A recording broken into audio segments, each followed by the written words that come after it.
Bhagavate Vasudevaya. Om Namo Bhagavate Vasudevaya.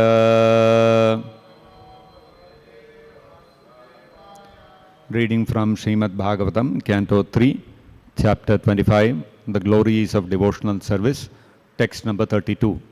Shri Bhagavan Vacha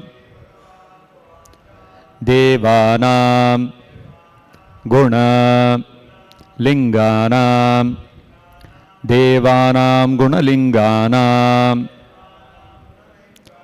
Devanam Guna Linganam Anushravika Karmana Anushravika Karmana Anushravika Karmana Sattva Eva Eka Manasaha Sattva Evaika Manaso Sattva Evaika Manaso Vrittihi Swabhaviki Tu Ya Vrittihi Swabhaviki Tu Ya Vrittihi Swabhaviki Tu Ya Animitta Bhagavati Animitta Bhagavati Animitta Bhagavati Bhakti Siddhe Gariyasi Bhakti Siddher Gariyasi Bhakti Siddher Gariyasi.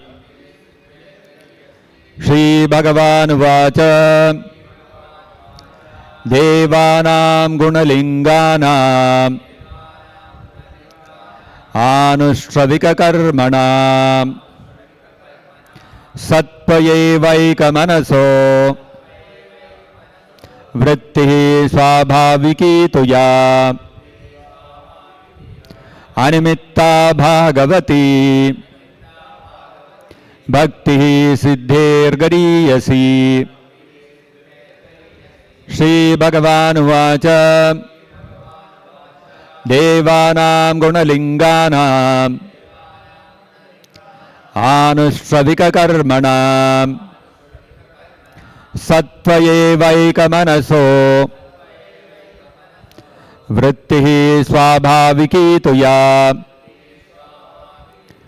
Animitta Bhagavati Bhakti Siddher Gariyasi. Shri Bhagavan Vacha.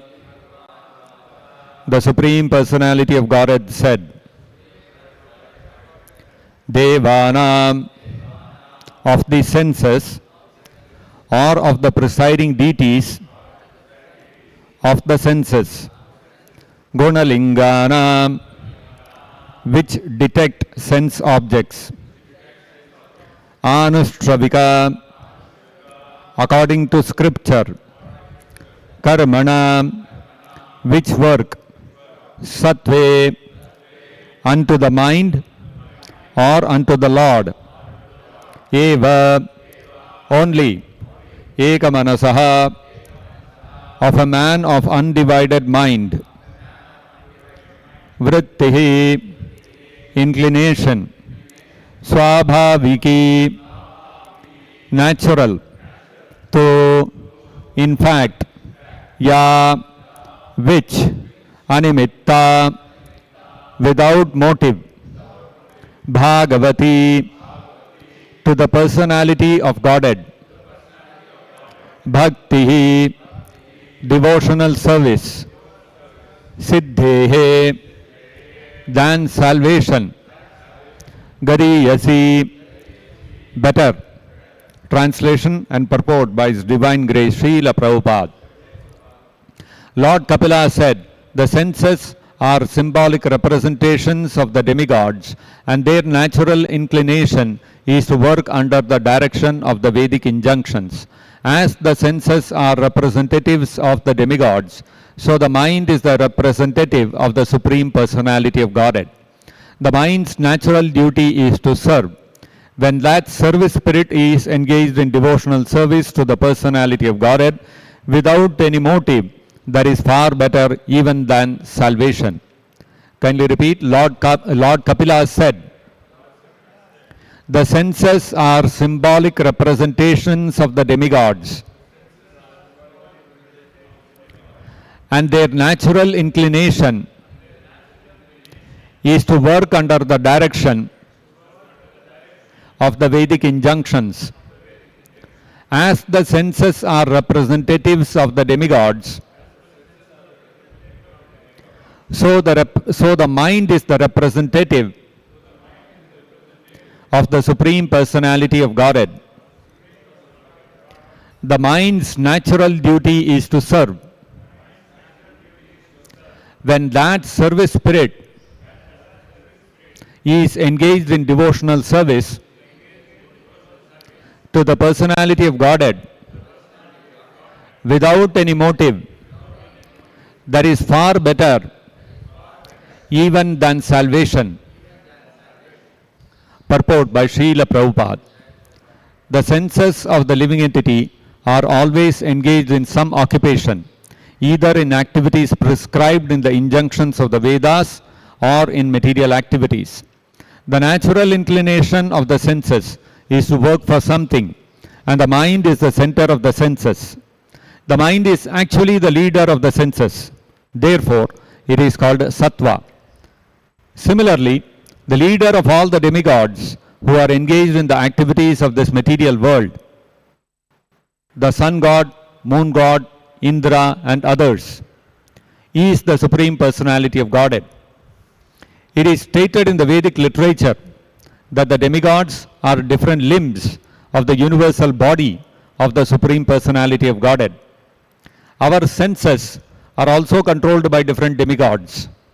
Our senses are representations of various demigods, and the mind is the representation of the Supreme Personality of Godhead. The senses, led by the mind, act under the influence of the demigods. When the service is ultimately aimed at the Supreme Personality of Godhead, the senses are in their natural position. The Lord is called Rishikesha, for he is actually the proprietor and ultimate master of the senses.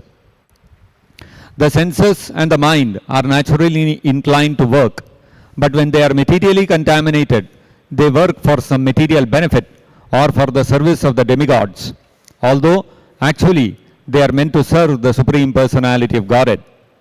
The senses are called Rishika, and the Supreme Personality of Godhead is called Rishikesha. Indirectly, all the senses are naturally inclined to serve the Supreme Lord. That is called Bhakti. Kapila Deva said that when the senses, without desire for material profit or other selfish motives, are engaged in the service of the Supreme Personality of Godhead, one is situated in devotional service. That spirit of service is far better than Siddhi, salvation. Bhakti, the inclination to serve the Supreme Personality of Godhead, is in a transcendental position far better than Mukti or liberation. Thus, Bhakti is the stage after liberation. Unless one is liberated, one cannot engage the senses in the service of the Lord. When the senses are engaged either in material activities of sense gratification or in the activities of the Vedic injunctions, there is some motive. But when the same senses are engaged in the service of the Lord and there is no motive, that is called Animitta and is the natural inclination of the mind. The conclusion is that when the mind, without being deviated either by Vedic injunctions or by material activities, is fully engaged in Krishna consciousness or devotional service to the Supreme Personality of Godhead, it is far better than the most aspired for liberation from material entanglement. Thus ends the Bhaktivedanta purport. Om Ajnana Timirandhasya Jnananjana Shalakaya Chakshurunmilitam Yena तस्मै श्रीगुरवे नमः। नमः ओं विष्णुपादाय कृष्णप्रेष्ठाय भूतले श्रीमते भक्तिवेदान्त स्वामिन्निति नामिने। नमस्ते सारस्वते देवे गौरवाणी प्रचारिणे निर्विशेषशून्यवादी पाश्चात्यदेशतारिणे। जय श्री कृष्ण चैतन्य प्रभु नित्यानंद श्री अद्वैत गदाधर श्रीवासादि गौरभक्तवृंद।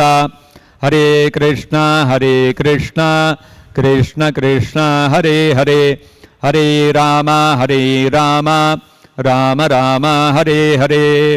मूकं करोति वाचालं पंगुं लंघयते गिरिं यत्कृपातमहं वन्दे श्रीगुरुं दीनतारणम्।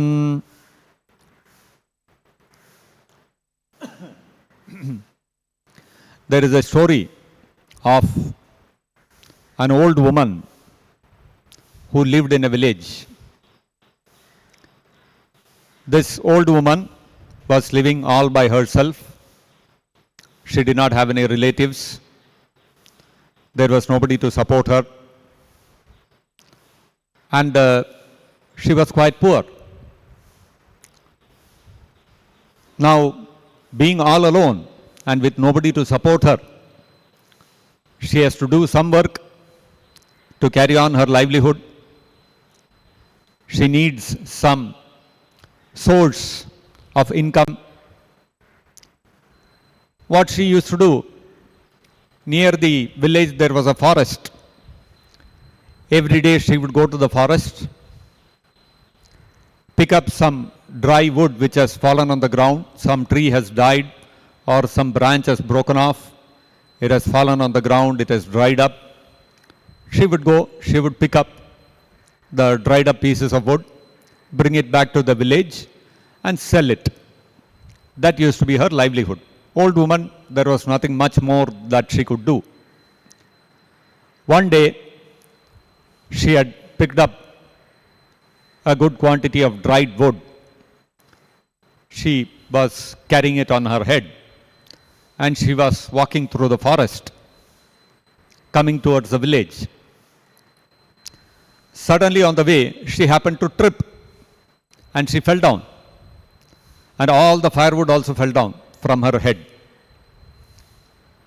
And the woman, naturally, frail old woman, she has nobody, no relatives, nobody else to depend upon.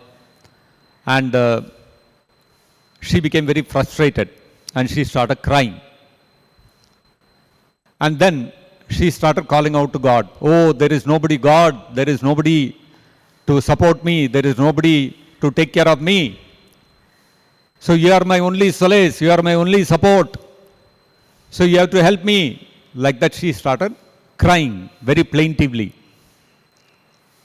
God, being very compassionate, he appeared before her. And he said, yes, my dear lady, please tell me what you want. She said, oh God, you come before me, so wonderful. You have listened to my prayer. So I want you to please help me and place this firewood back on my head. Now, you can imagine, God has appeared before you and you are asking, please help me to lift this firewood and keep it back on my head. Is that intelligence? It's a very foolish thing to ask from God, because God can give anything. God can give her any amount of riches. He can make her the most beautiful, young, opulent girl in the whole world. If she wants, she could have asked for elevation to Swarga, heavenly kingdom. She could have asked for liberation, mukti, no more birth and death in this material world. But what did she ask? Please place the firewood on my head.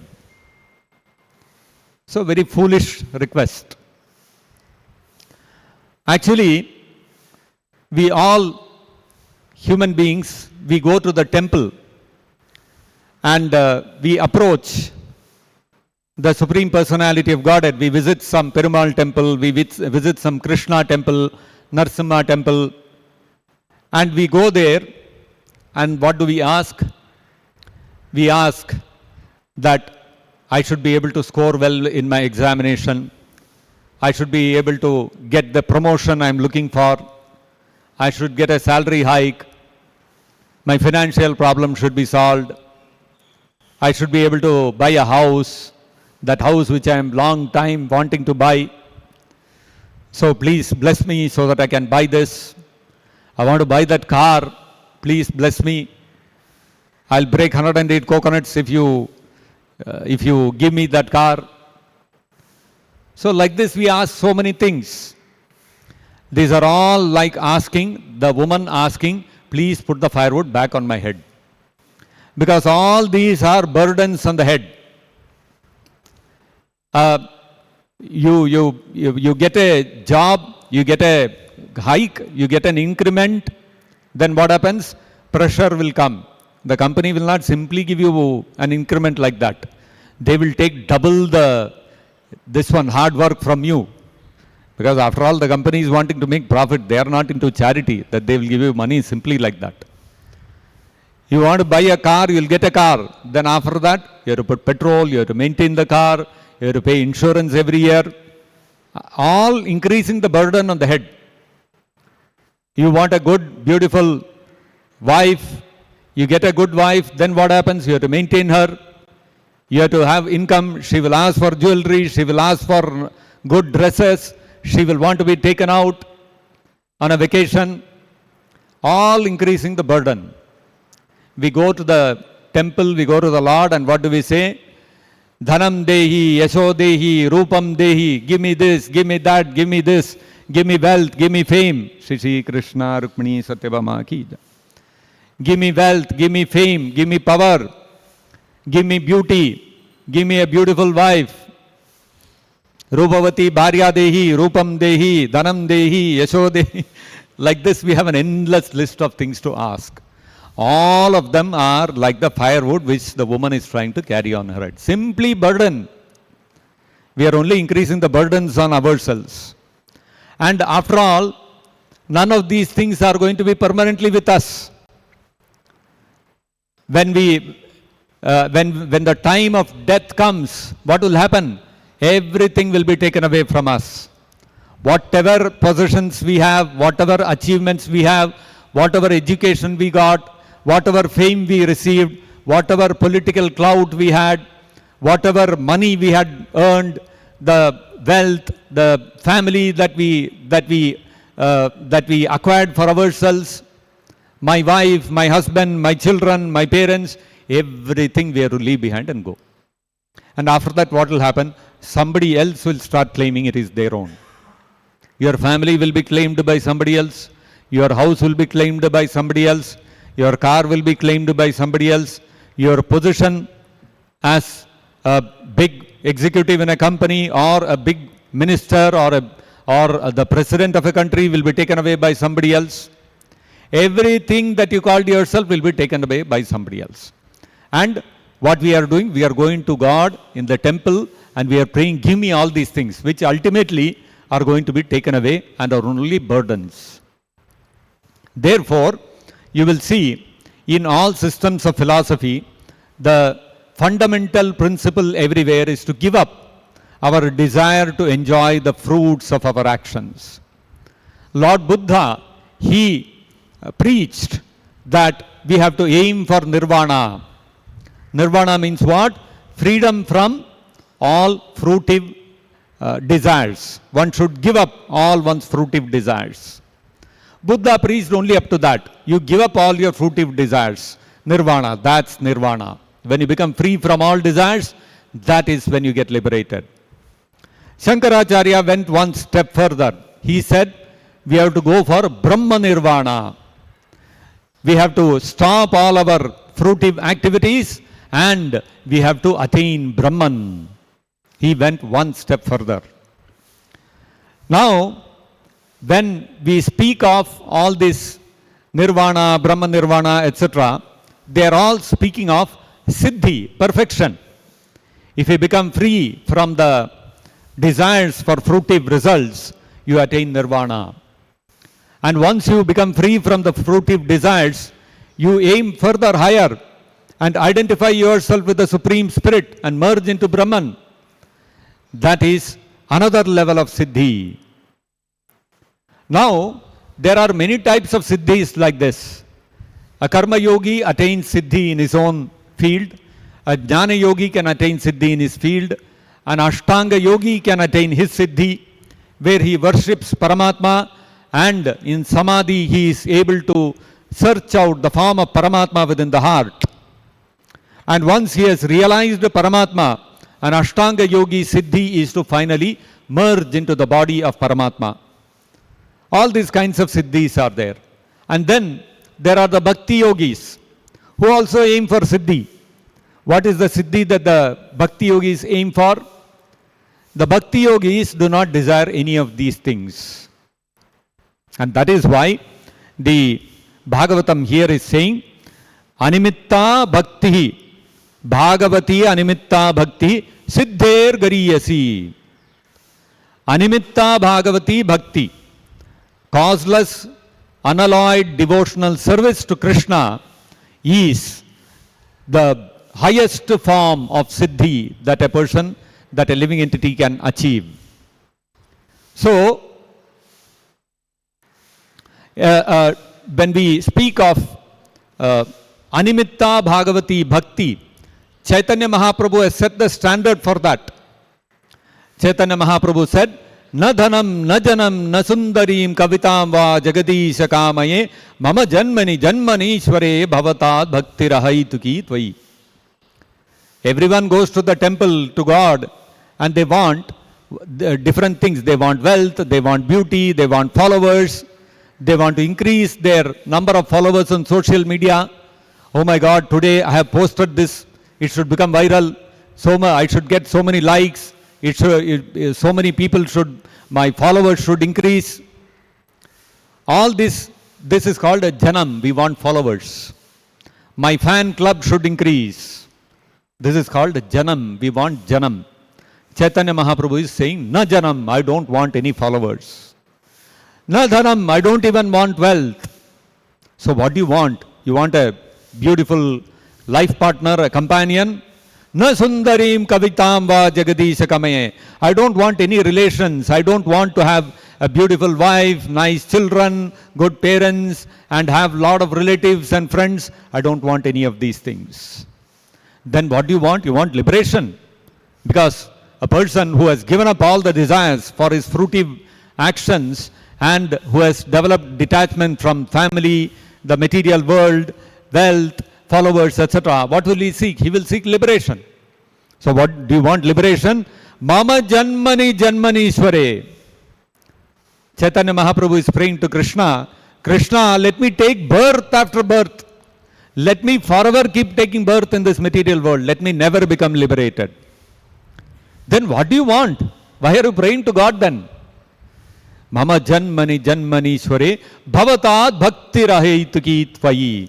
Please bless me with unmotivated devotional service to you. This is Chaitanya Mahaprabhu's prayer to Krishna. So he set the standard of Animitta Bhagavati Bhakti. Now, if Animitta Bhagavati Bhakti, if somebody takes to the path of unmotivated devotional service, he doesn't want wealth, na dhanam. He doesn't want followers, na janam. Na sundarim kavitam, he doesn't want a loving, beautiful family. Mama janmani janmanishwara, he doesn't want mukti. Then, what is the point in following Animitta Bhagavati? You are not going to get anything. At least somebody is enjoying wealth, followers, some family and all that. He is having some material enjoyment. And somebody goes for nirvana or Brahma nirvana, at least he is having liberation. Now, unalloyed bhakti means you have to give up everything. Then what are you gaining? You have lost everything. No. Although a devotee doesn't desire any of these things, what happens is, Bilomangal Thakur says in the Krishna Karnamrita that Bhaktis tvayi stiratara yadi syad. Bhaktis tvayi bhagavan stiratara yadi syad. He prays to Krishna, Krishna, if I have stiratara bhakti to you, if I have firm, determined, unmotivated bhakti, devotional service to you, what happens? Daivena phalati. Divya Kishora Murtihi. If I follow the path of unmotivated devotional service, I give up my desire for everything else. And I only desire to render unmotivated devotional service to Krishna. Then what will happen? Eventually, Daivena Phalatinaha. Eventually, automatically, Krishna will reveal his form to the devotee. Which form will he reveal? Daivena Phalatinaha. Divya Kishora Murtihi. The Kishora Murti of Krishna will be revealed. The Kishora Murti of Krishna is considered the topmost, the culmination of the form of the Supreme Personality of Godhead. If we see in Vaikuntha Loka, there is Narayana. Narayana is also extremely beautiful. And he is having a four-handed form. And he is decorated with wonderful, very precious ornaments, wearing silk garments, always surrounded by various servants. Somebody is fanning him, somebody is holding an umbrella, somebody is offering him his footwear, somebody is offering prayers of glorification, Vedic hymns, etc., etc. This is the form of Narayana. More beautiful than the form of Narayana is Krishna in Dwaraka. Krishna is two-handed and Shyamasundara form. That form of Krishna is even more enchanting, so much so that even Narayana becomes attracted to Krishna's form. And that Krishna, when he is in Dwaraka, when he is attracted himself to the form of Krishna. And the form of Krishna in Vrindavan is even more beautiful and enchanting. And that form of Krishna, if you look at Krishna in Dwaraka, he is a youthful person, Nava Yavana. Whereas in Vrindavan, Krishna is in a Kishora form. Kishora means he is a teenager, just stepping into youth. Kishora also, there is the beginning of Kaishora, there is the middle of Kaishora and the end of Kaishora. Towards the end of Kaishora, you enter into Yavana. From 16 years, when you step into youth, that is called the ending period of Kaishora. So Krishna, the Supreme Personality of Godhead, his eternal form in Goloka Vrindavan, which is the supermost planet in the spiritual abodes, is the form of the Kishora Murti. And it is in that stage of Kaishora when he is about to step into Yavana. And that form is the most beautiful form, and that is the actual form of Krishna. And Bilomangal Thakur is saying, if we perform Animitta Bhagavati Bhakti, if we perform Stiratara Bhakti, if we perform unmotivated devotional service, Ananya Bhakti, Kevala Bhakti to Krishna, what will happen?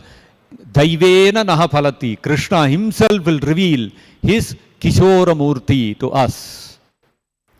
And when Krishna's Divya Kishora Murti is revealed to us, what will happen? Muktihi Mukulita Anjalihi Sevate Asman.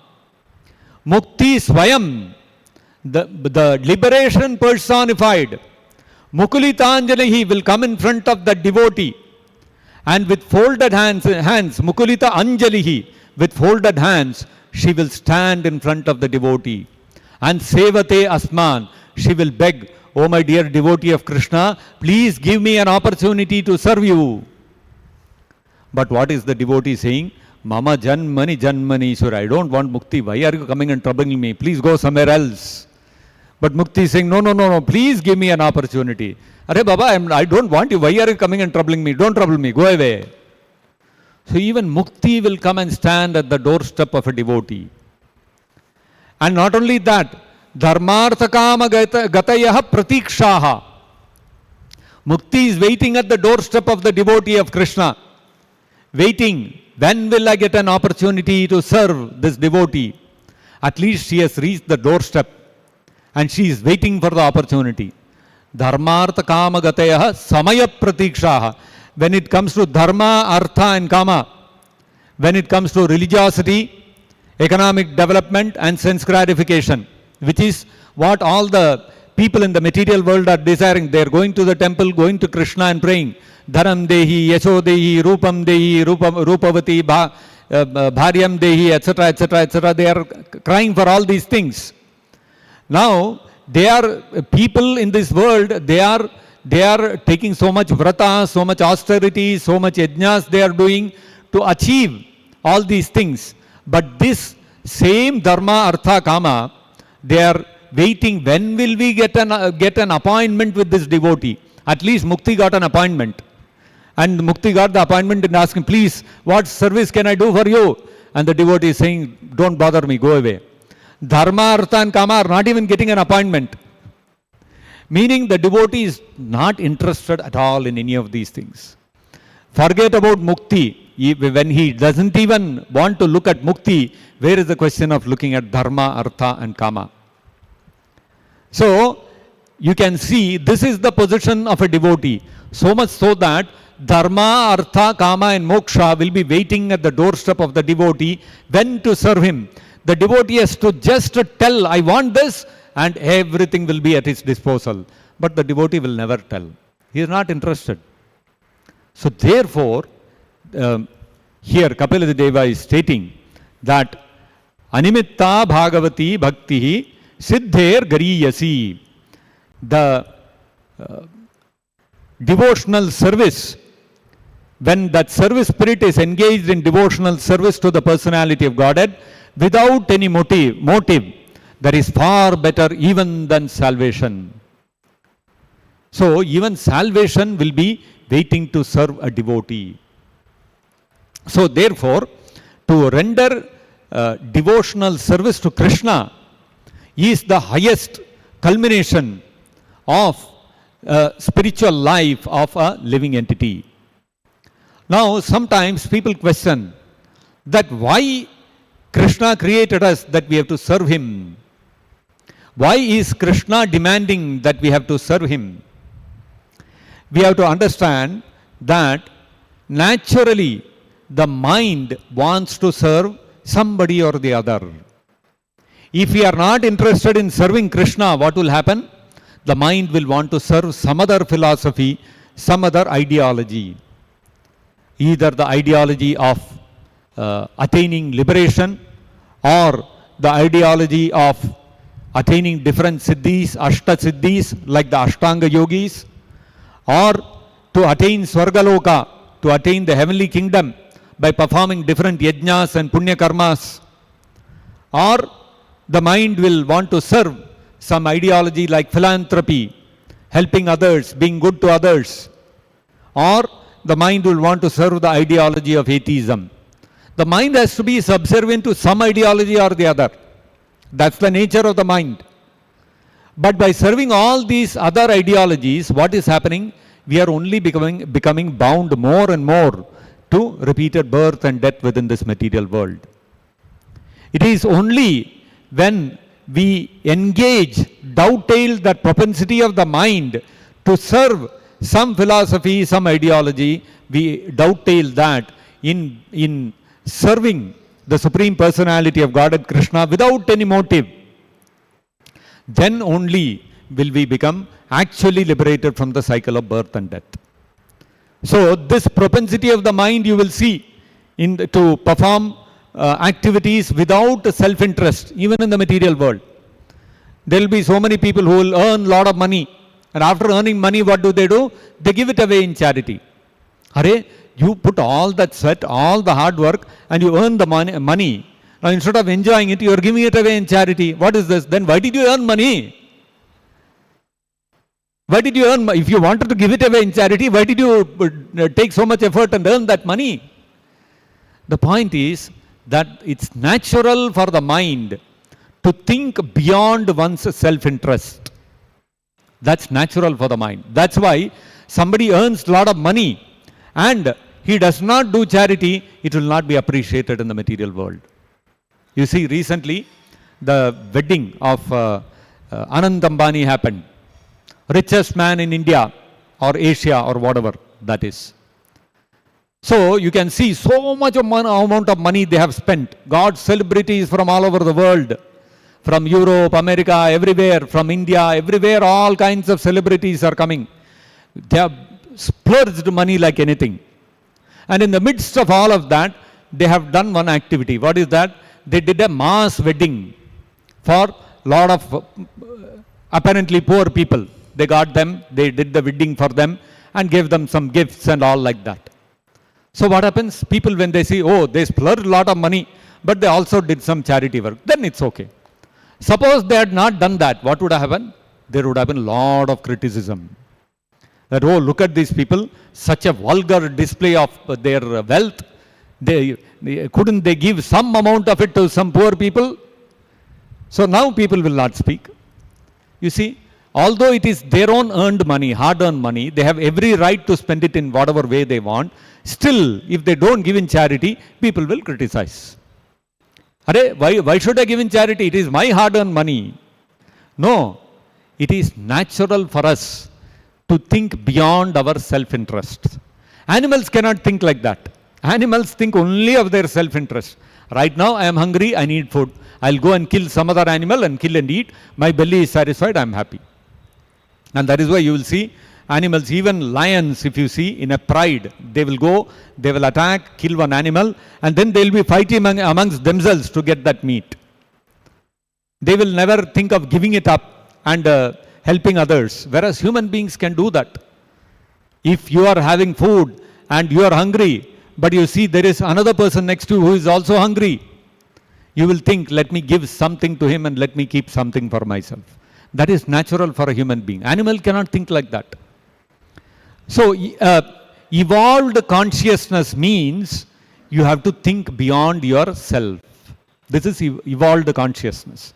That is why people appreciate, somebody gives in charity, that person is appreciated more than a person who does not think of helping others in need. Now, that evolution of consciousness is taken to its pinnacle when we render unmotivated devotional service to Krishna. No more motive.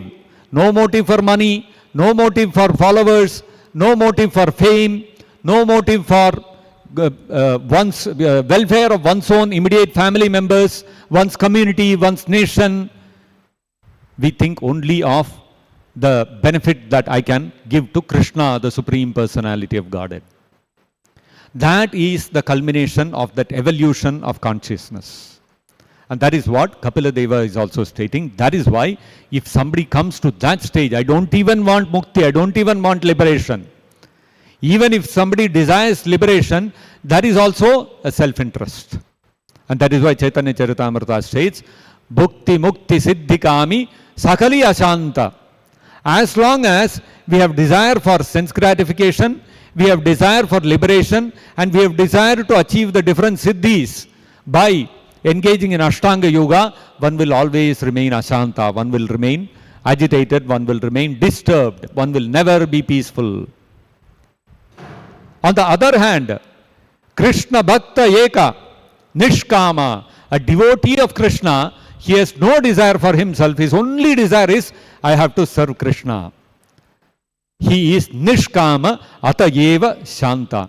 Only such a devotee can become fully peaceful and satisfied. Because that is the culmination, that is the topmost evolution of one's consciousness, and that is the natural position for us to be in. Now we are in an artificial situation. We are thinking that by engaging in sense gratification and a little extended sense gratification, I do something for myself and for my family. Or I do something for myself and I do something little for the community. If I do something only for myself, I'll not feel so satisfied. But if I do something for myself and my family, I'll feel a little happier. Oh, I did something for my family. That is why you will see people will go out, they'll work hard, they'll earn money, and they will buy some gift and come and give it in the house. So you worked hard, you earned the money, and you bought a gift and gave it to your family member. Why? You could have bought the gift for yourself. But no, there is greater pleasure when you give that gift to your immediate family member. Now, there are people who will buy gifts for not only their family members, they will also give to some people in their community, some needy person is there, give him also something. They'll feel greater pleasure in that. And somebody thinks, let me think of the nation. A soldier goes to the battlefront, he forgets his family, goes and fights there and gives up his life. He feels there is a greater pleasure there. So when you extend your sense gratification towards a bigger and bigger circle, what happens? You experience a greater and greater happiness. And therefore, when you come to the stage of doing everything for Krishna and nothing for myself and for nobody else, then what happens? You experience the greatest pleasure. This is our natural position. Our natural position is to be there. And because our natural position is to be like that, in our artificial condition now, we are trying to achieve the same thing by trying to be a little sacrificing towards our family, our community, our nation, etc., etc., etc. But by doing all these things, nobody has become satisfied. This is the reality. Look at Gandhiji. He fought for the whole country. All Indians are my people. He fought with that mood. And he fought and finally gained the independence for the country. And after gaining independence for the country, what did he say? When people went and approached him, oh, now, Gandhiji, you have attained success. Your cherished goal of getting liberation, getting freedom for your nation, for your Indians, for your people, fellow countrymen, that has been achieved. You must be on the top of the world. What did Gandhiji say? Now only death can give me peace. You see? The propensity is there. You want to sacrifice for greater and greater, bigger and bigger circles. But nobody becomes happy by that. A man, he will work hard his whole life. He will dedicate everything for his family. And the children will grow up. And what will the children do? They'll give up the family and go away. They'll go abroad, settle somewhere. Parents are sitting here. And what to do? That's all over. So you see, you dedicated everything for the family, sacrificed everything for the family. Family left you and went away. You sacrificed everything for the country. Country itself shot you dead. No matter how much we expand our circle of self-abnegation, our circle of sacrifice, we can never be satisfied. That is why Chaitanya Charitamrita says, Bhukti Mukti Siddhikami Sakali Ashanta. Nobody can be happy, nobody can be peaceful. But a devotee, Krishna Bhakta Eka, only a devotee of Krishna is Nishkama. He has no desire for himself, he has only desire for Krishna. Atayeva Shanta. Only such a person who renders Animitta Bhagavati Bhakti, as Kapila Deva is stating here, can become actually peaceful, because that is our actual constitutional position. Apart from that, whatever we do will all be imitation of that constitutional position, and therefore it will never be satisfying for us. So therefore, that is why Kapila Deva is telling his mother that you have to engage your mind in serving Krishna, giving up all your other material desires, all your desires for self gratification, and you have to think only of the welfare and of the pleasure of Krishna, and that is what will give you ultimate happiness and peace of mind. So we'll stop here. Grantharaj Srimad-Bhagavatam ki jai, Jagat Guru Srila Prabhupada ki jai, Nitai Gaur Premanande Hari Hari Bol.